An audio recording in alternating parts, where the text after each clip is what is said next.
Pendant 3 jours, les carabiniers du Prince Albert II se sont entraînés dans leur salle de sport avec un champion d'exception, Carlos Takam, champion du monde WBF des poids lourds.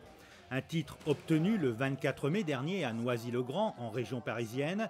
Ce jour-là, le boxeur d'origine camerounaise s'impose face au célèbre puncher américain Michael Grant par arrêt de l'arbitre à la 8e reprise. Une énième accélération de Takam, conclue par un crochet du gauche, laisse Grant s'affaler dans les cordes. C'est après 2 jours que je me suis dit, voilà, waouh, je suis champion du monde maintenant. Donc c'est une chose, c'était super et maintenant je m'en rends compte vraiment que je suis champion du monde. Depuis ce titre, c'est vrai que pas mal de choses ont changé, la façon dont mes coéquipiers à la salle me regardent, la façon dont ils me parlent, la façon aussi dont les gens dans la rue m'abordent. Et tu vois, c'est tous ces trucs-là, tous ces petits détails qui ont changé.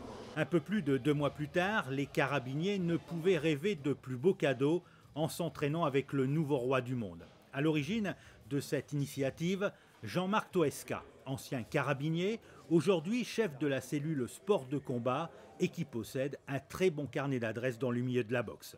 Carlos Takam n'est pas venu seul, il est accompagné de Joseph Germain, son entraîneur. C'est un échange, donc j'amène un petit peu de ma boxe, comme on vient de voir avec certains jeunes, où je leur donne un petit peu la base de la boxe anglaise, puisque finalement c'est pas leur discipline.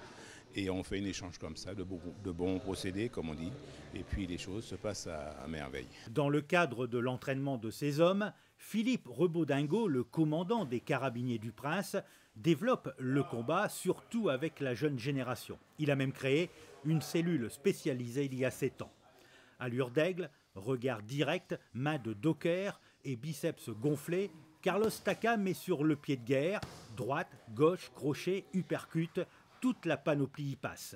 Ici, il y a plusieurs types de boxe, la boxe jiu-jitsu brésilien et tout. Donc je suis là juste pour apporter le petit plus de la boxe anglaise à tous ces jeunes. Ouais. Ça doit être une fierté pour vous, non?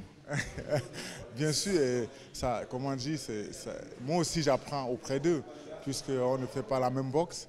Ils font un peu de la boxe, de la lutte mélangée. Il y a des petites prises dont je vois que je peux apprendre et l'utiliser dans la boxe anglaise. C'est pas mal du tout. Rien n'est laissé au hasard. Pendant les 2 heures d'entraînement quotidien, la vitesse, les déplacements, les jeux de jambes, la puissance, l'endurance et l'agilité sont travaillés. Et les jeunes carabiniers ne se découragent jamais et ne sont pas non plus impressionnés par les 116 kilos et le mètre 87 de Carlos. À l'image d'Alexandre, un policier monégasque qui s'entraîne régulièrement avec les carabiniers. On m'a dit que j'allais mettre les gants avec lui, ça fait un peu cogiter.